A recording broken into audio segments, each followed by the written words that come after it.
thanks everyone for coming today, and thank you for all of our speakers for being here. We really enjoy you sharing all of your stories. So most of you talk a lot about personal suffering and then also struggles or witness the experience of others as well. So one of the most popular questions that we have received from the audience is, what's the most important thing that you learned about yourself on your journey to where you are now? So anyone can start first. For me, in my story, I learned how strong I was.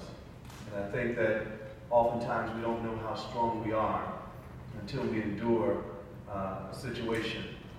And for me, I felt that my place of pain birthed my place of purpose. Going back to Yale Divinity School, a place that was marked now as a place of emotional travesty, helped to thrust me to find what my calling really is. And it is around criminal justice reform. And since going back to Yale, I've been able to help really make an impact on the community. One of the first things I did was do an all-school book read on Michelle Alexander's book, The New Jim Crow in the Age of Color Blindness. And we brought Michelle Alexander to campus to have conversations regarding that book. And it was very eye-opening for the community, especially those from suburbia who perhaps are not intimately aware of some of the challenges in our criminal justice system. What happened then was the university started having more conversation around equity and inclusion. And in my position, I'm the first African American to hold my position as the Associate Director of Admissions in the history of the institution, which gave me an opportunity to really focus on this population and to help recruit students that might have a background or have family members who might suffer from criminal justice issues. So for me, it was a place that helped me to discover what my God-given calling is, and I think that for the rest of my life, I will continue to fight for this population. Anyone else? For me, it was about self-confidence, in that it didn't just come out of nowhere. I would read all these books, but nothing would really come out of it. But it's through hard work, and sometimes you have to, when you're alone, sometimes you have to put in that work. And through that work, that self-confidence started to blossom. And that, to me, helped me persist. And it was cool. And it brought me so many gifts. And now is the time to give back. And that's why we're here. We're here to really give back and to enrich the world, because there are a lot of people who love to be in our positions. There are a lot of people who are happy with what they have, but they also need help. So it's our duty and our responsibility to really give back, because they deserve happiness just as much as we do. For me, it was a lot of things. One of the most important things was that the little girl that everyone was talking about in my family, and how much they just believed in me, and how long it took for me to believe in myself the way that they believed in me, and what they really saw. Because it was very struggling to see exactly what it is that you see for you to think that I can do something like this. And just having that self-belief and really actually believing in it, because it's one thing to say you believe in yourself, and it's one thing to actually have that energy of you believing in yourself. And it took me a long time just to get that energy. And so now I have it, and I'm like, okay, I really do see what y'all was talking about. I'm here, it's pretty cool, so right. One of my biggest challenges has been taking personally the system that I'm in, the system of status in academia, and it can be pretty brutal, and sometimes it doesn't matter how good you are. There's a caste system. And how do we not let the outside world bring us down, because it's not real, right? When people say don't take it personally, It's like, how can I not take it personally? But you got to work on that, and it's a struggle. But your worth is not measured by your title or how much money you make. It's about the people. And that's why I think I'm the luckiest woman in the world, and I have the best job in the world, because I get to be with amazing, wonderful young people all the time. I think what's amazing is that all of our speakers are able to gather something so positive and some changes that needs to happen from the negative situations.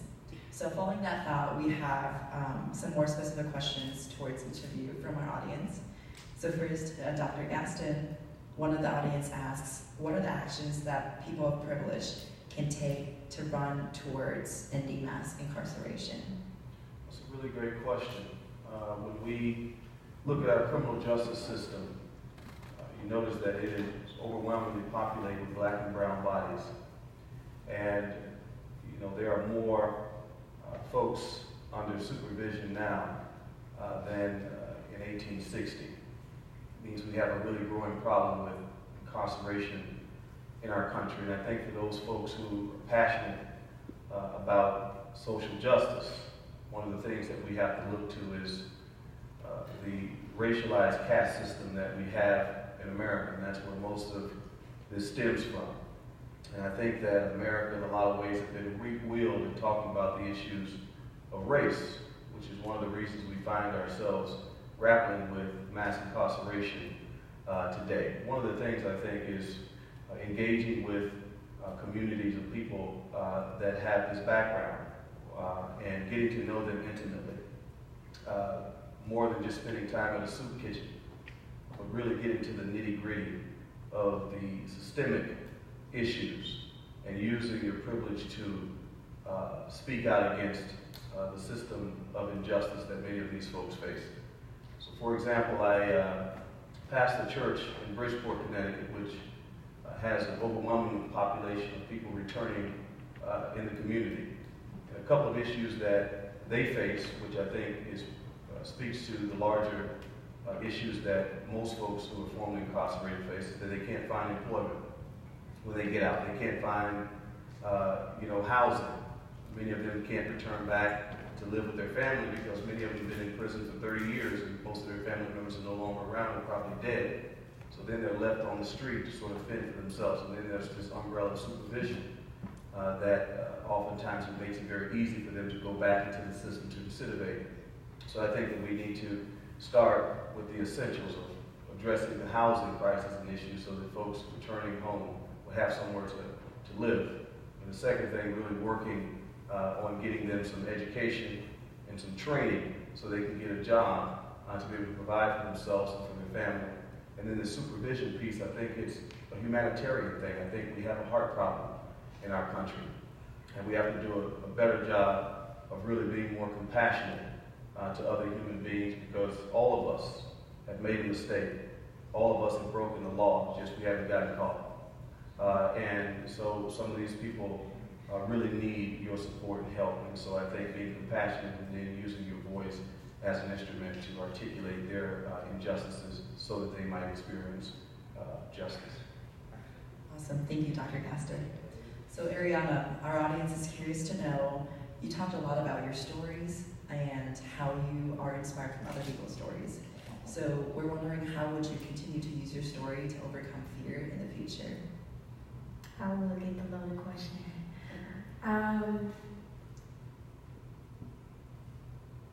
It was very difficult to fully understand parts of my story and how it fitted into how I got here in the first place. And just by that in itself, I will always go into someone else's, because I'm like, I don't feel like figuring out my own story. It's a little too much. But now, if I learned anything from this whole experience, is that fear is a cancer.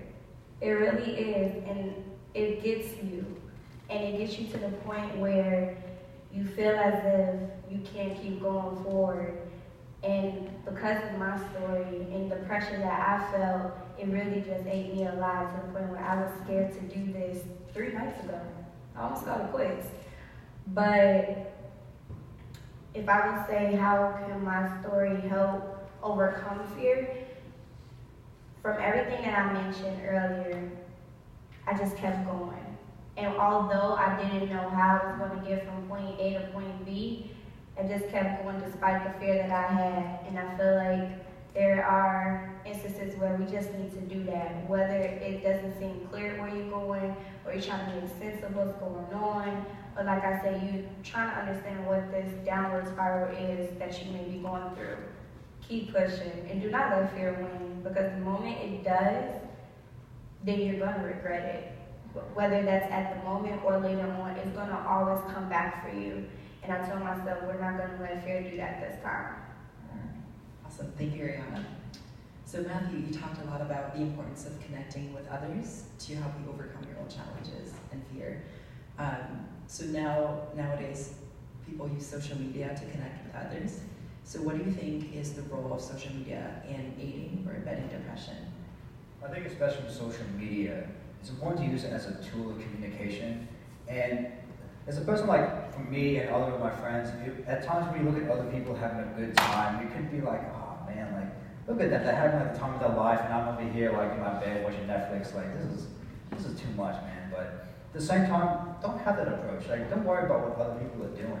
You know, just focus on your own happiness. You know what I mean? And if someone is being successful, like be happy for them. You know, that takes out so much of your own energy if you're just happy for someone else. And once you're happy for them, all of a sudden, you're now free. And you can just focus on whatever you're doing. So what if you watch Netflix and you're just chilling? Like, own it. Let that be you. Awesome, thank you, Matthew. Professor Stiles, so we have a lot of students in our audience, and we're all experiencing, you know, the stress culture, especially at Georgetown, and you talked a lot about how we should overcome it. And we have a question from audience saying that, what advice would you give to a student who's confused about where their college career is going and is possibly thinking about prolonging their time in school? And what was the last part? And is thinking about prolonging their time in school and they're confused about college career. What's your advice on that?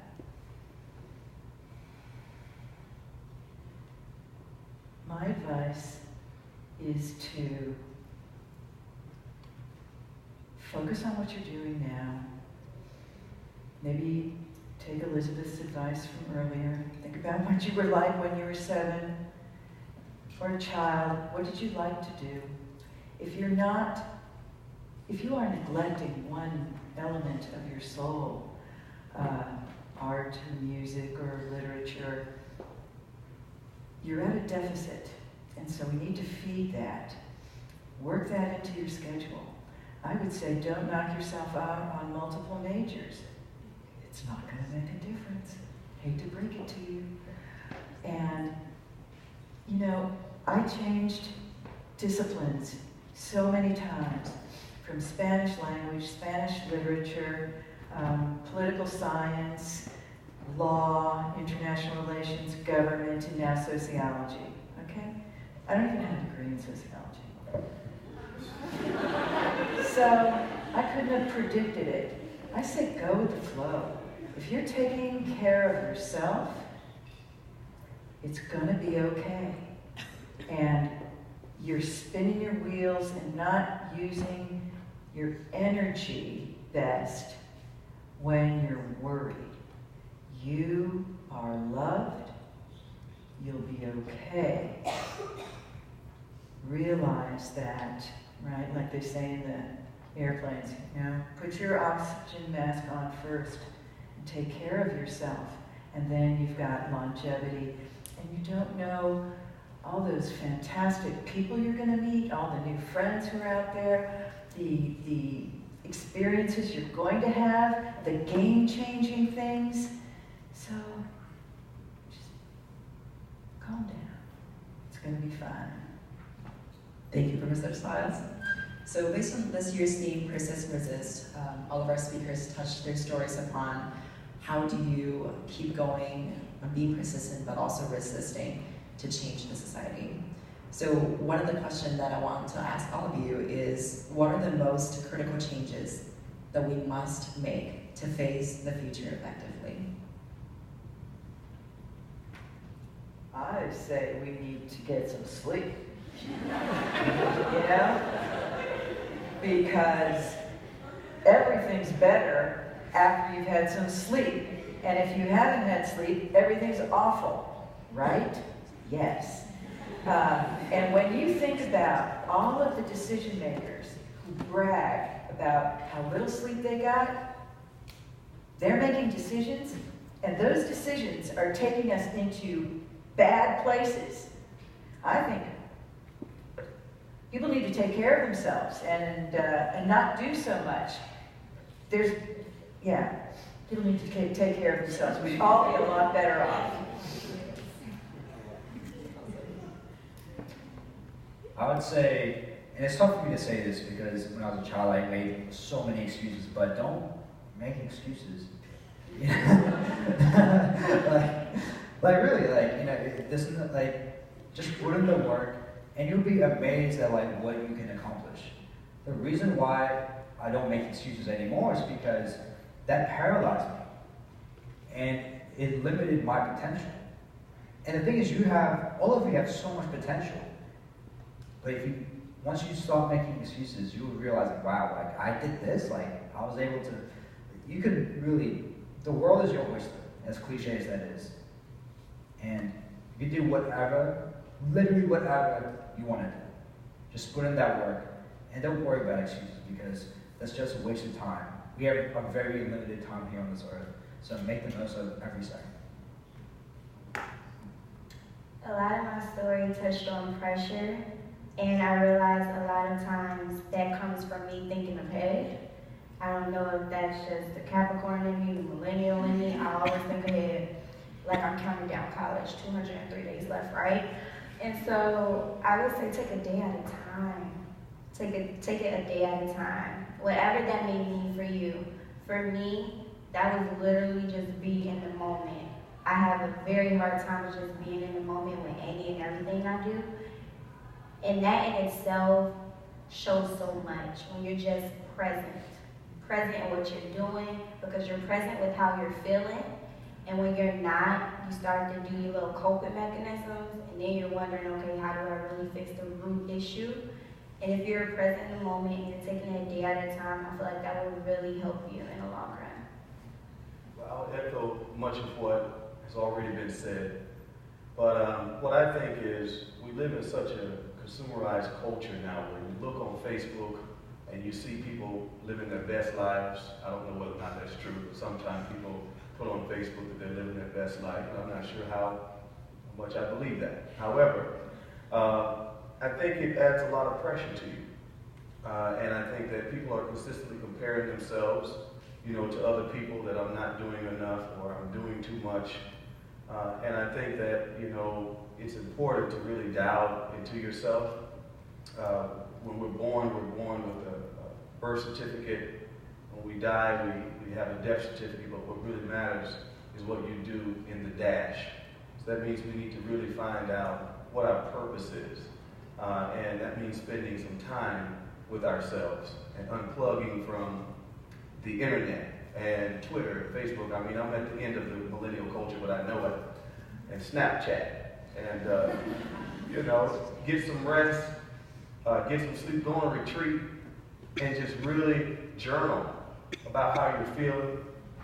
Find positive people to be around, to listen to you, and listen to your story, and people that push you to be the best version of yourself. I think that's really key, and that's really important for your flourishing and for your sanity and mental health. All right, so that remarks conclude this, the third session of our panel. We thank all of our speakers for sharing your vulnerability with us and for really revealing not the most pleasant side of your story, but really inspires us to the highest level. And also we really appreciate of our audience today, really take a precious part of your Saturday to be here, instead of doing something else, to really be inspired by our speakers and listen to their stories.